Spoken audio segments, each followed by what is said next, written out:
This is going to be the first video review of Amazon's new Kindle Fire. Turning it on here. Like I said, the glare is outrageous. It's 5:30 Pacific time and we're checking it out. Here we go. We're going to slide to unlock. This is the home screen, I guess you would call it, with a bookshelf view. That's what I'm talking about. It comes with a couple apps down there. I haven't really installed too much more. If you look, it has Pulse, IMDb, Facebook, and Amazon. Up here, you click on the web. What's ridiculous right now is that if you notice, the web is always focused on a horizontal view. I don't know why. It might have been vertical at one point, but I can't get it back, nor can I get it to rotate the other way. It's a little frustrating, but then again, this is not supposed to be a web device.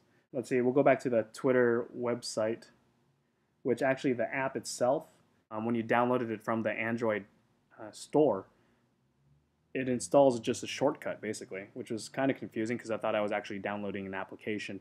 But what it does take you to the web browser, Silk, and here it is. So clicking on that logs you in and it puts you back there. So horizontal view, I guess. It's okay, it renders okay. Once again, this is not a device to be browsing too much. But, if you wanted to write a tweet or anything else like that, it'd be nice if you had a normal view of it. Closing out that tab. If you notice, I gotta press a couple times because it's not really getting what I'm trying to click on. It's a little annoying. We're gonna refresh that real quick. It's connected to my Wi-Fi. So here we go. Here's the Twitter feed that I'm following. This is just for Adele Elijah. When you're here on this screen, what do you want to do to get back to the home screen? And there's no button anywhere. The only button is the on and off button underneath the device. I'm still trying to find a home button. Just pull up a book. We'll just Water for Elephants, why not? That's just what's on there. If you notice, I'm tapping on it. The rendering's a little slow. The page flips are not that bad.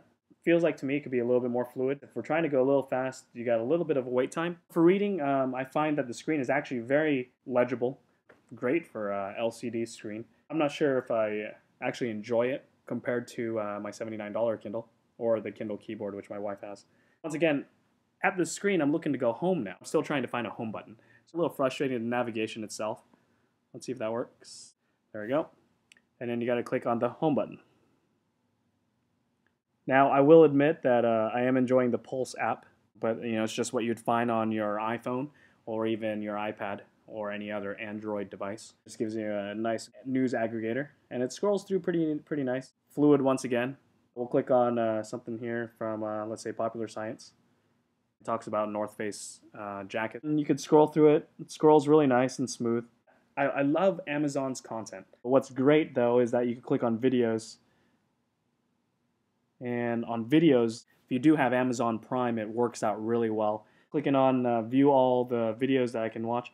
And, one movie that's pretty awesome, if you haven't seen it yet, is Ip Man. It's action-packed, talks basically about Bruce Lee's instructor. What's great is that it's an awesome consumption device. We'll just resume that and we'll see how fast it goes.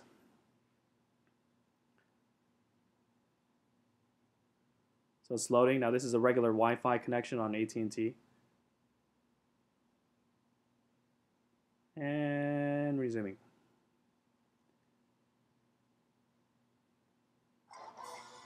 All the sound comes out of one side right here by two speakers. The video quality is standard definition. It is not in high def. It works out for what you needed to do, especially on a 7-inch screen. You're able to control the brightness by clicking there. You go to the little settings button up there, able to raise it up. So there's 100% for you. We're gonna exit. We're gonna pause that. We're gonna scroll a little bit. So it's loading again.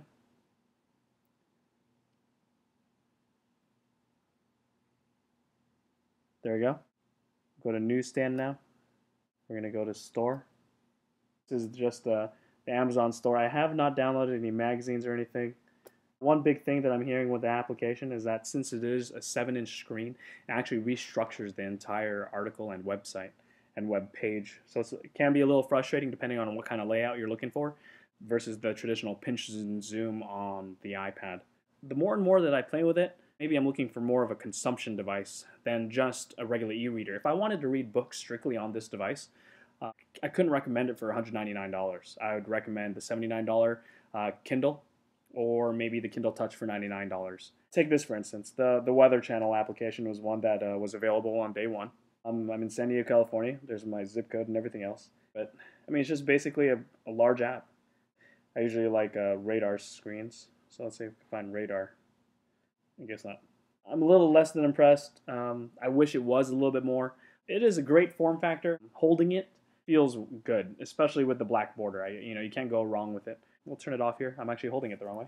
Because there's no location of a home button, it's kind of hard to find which way is right side up, I guess, unless if you look at the top where the speakers are right here.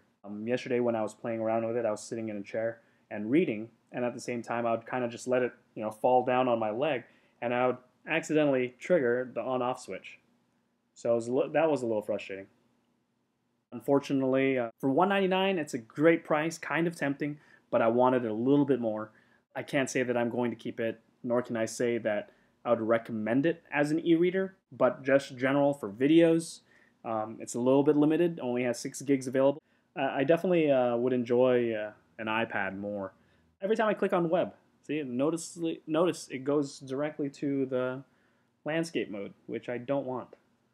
The web page loading times do take a little bit longer than I thought they would. I am on a full Wi-Fi connection with even the upgraded AT&T internet. It actually renders slower than what it would on my iPhone. Let's try clicking here.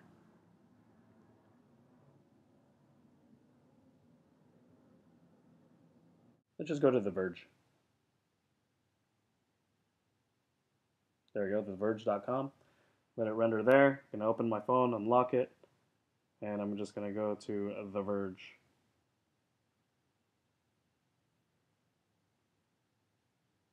Granted, this is loading the full web page. This is loading the Virgil. This is on 3G, by the way. I didn't even turn on the Wi-Fi yet. It talks about today's news about Google Music launching. While we're at it, I'm going to load the full site instead. We'll see how fast that loads there on 3G. Mind you, not Wi-Fi. We'll click on Joshua Topolsky's Kindle Fire review right there and right there. And you can see that the Silk browser is thinking, and there's mobile Safari as well. And it's already populating on the iPhone 4S. So as a device for web browsing, definitely leaves more to be desired. So there it is. It's a great review. It's definitely going to be a lot more detailed than what I'm talking about now. We have here, it's a great ecosystem, which I reiterated. The UI is consistent. I wouldn't say it's so user-friendly, definitely affordable. The bad stuff is software is definitely buggy. The App Store has a limited selection. And just the whole form factor itself doesn't really spit out as something different. I really don't know why it's not going back to the vertical mode. But that's all I have for you. From Adele Elijah, this is the Kindle Fire.